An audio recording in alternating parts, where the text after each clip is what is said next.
Welcome to Maintainers Garage. I'm Bags. Today we're going to be installing metal end link for our sway bar and our control arm. Our car originally came with plastic end links. Most of them have been changed by now. My 99 Corvette has not, so I'm going to change them. This is one of the best things you can do to tighten up your suspension. This is just, it's so much better than the plastic end link. And I will go ahead and say this.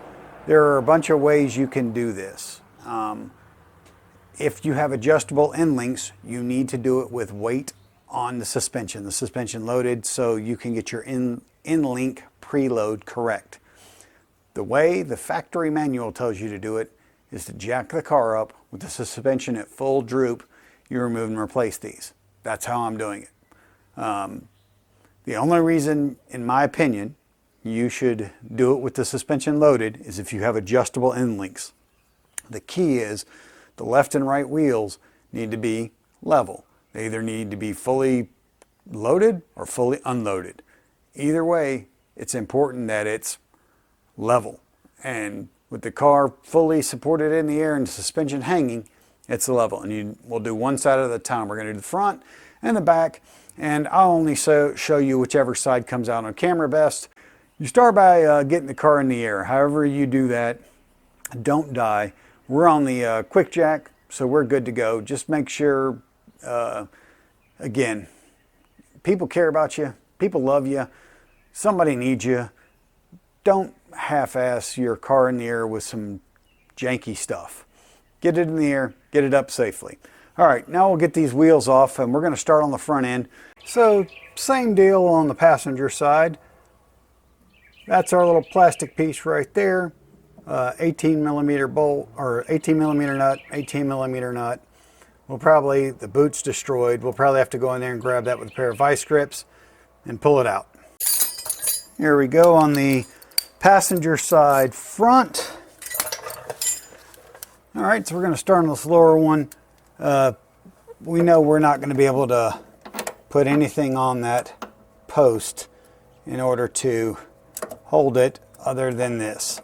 So we're gonna do not pass go, do not collect $200, and just go for it right here, right now, with the good old vice grips and lefty loosey.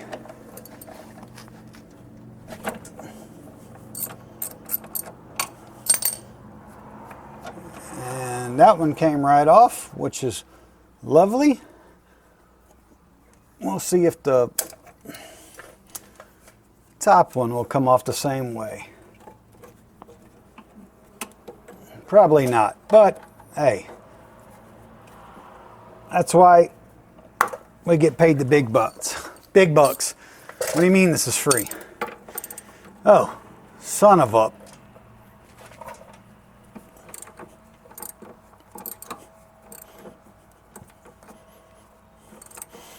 All right, so far so good on this one.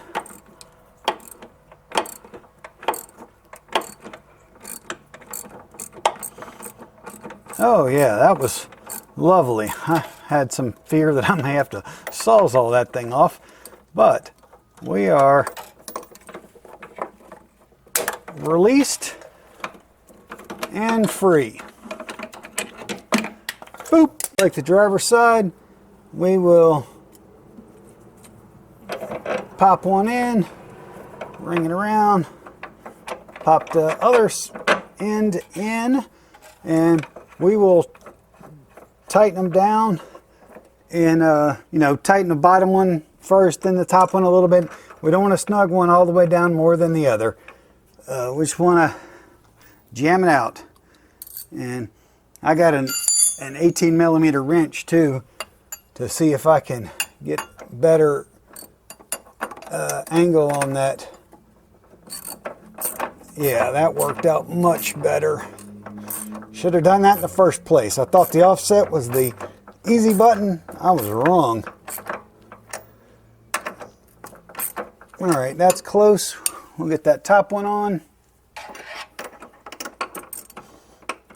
So yeah, use an 18 millimeter on these metal end links. If you have non-GM adjustables, whatever you do, you do.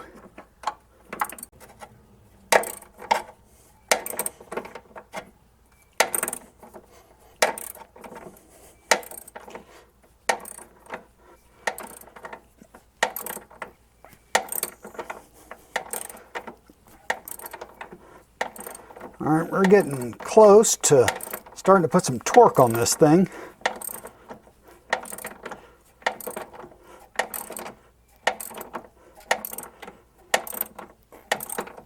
All right, yeah, we are. So we're going to stop and we will torque the bottom one. 53 foot-pounds, our torque wrench is still set up. Whoop. Yeah. Ay caramba. Everything's falling apart here. All right, come on. Get on there. There we go.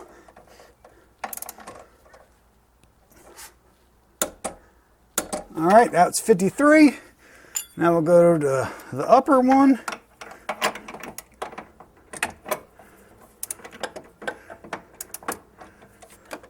All right. Let's see. My light's in the way.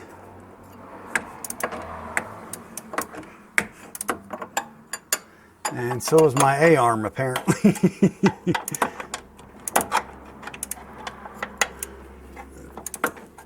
All right.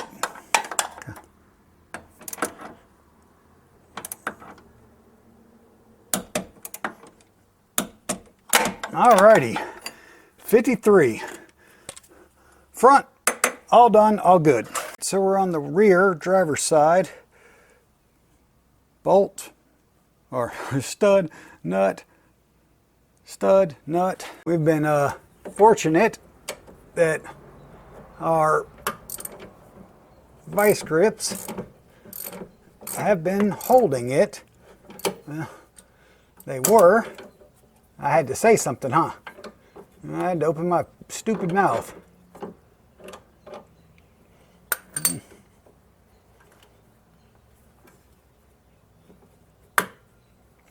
There we go.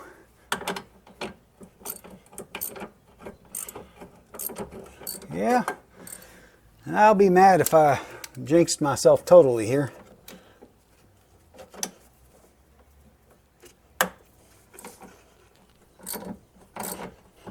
There we go. And set that one off to the side.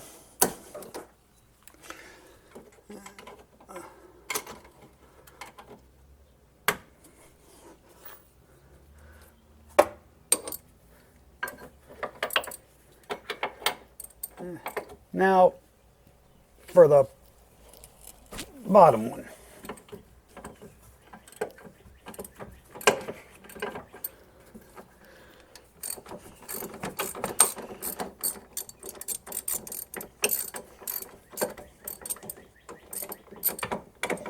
Yeah, not too bad on that bottom one at all. Set that nut off to the side. We can get this out. There we go, this old crusty thing. Nice new shiny thing.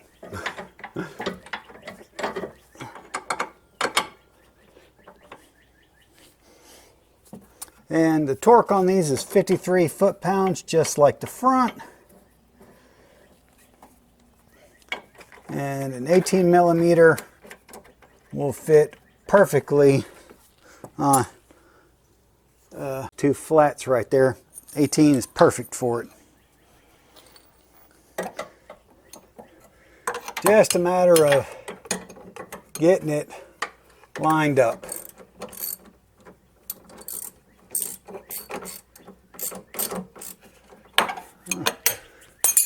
Probably be easier to come from the bottom, huh? Probably. You know.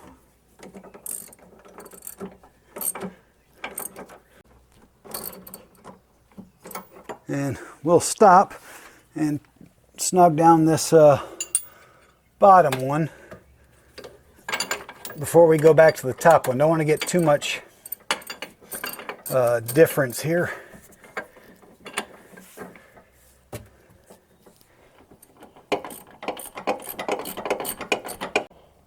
All right, we're close to putting some torque on that. Get this wrench off. Get this upper one taken care of.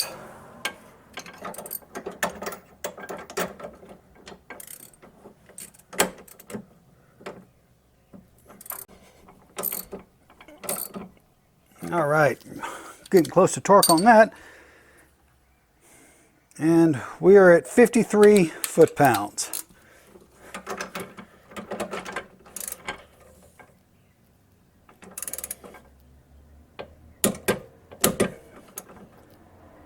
Yep.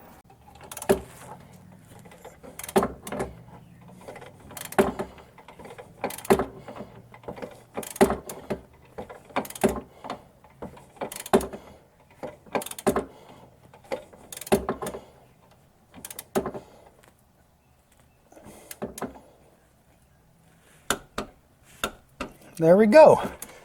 And get that out of there. Come on.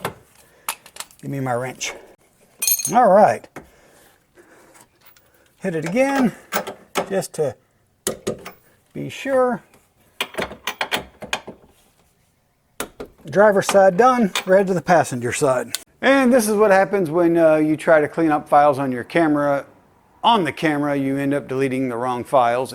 But anyway, so N-links got installed, put the wheels back on, lowered the car down, torqued them to 97 foot-pounds, and job well done. And as stated previously, because we used a fixed N-link that was non-adjustable, our suspension geometry didn't change hardly at all. Those N-links are basically the same size, just more robust. Hopefully we'll have a more consistent and better feeling suspension going forward. I know we will because I've been driving on it, but that's neither here nor there. But like I said, these N-links, if you've got the plastic ones, upgrading to the metal ones is well worth the money. Anyway, thanks for watching Maintainer's Garage. Have a great day.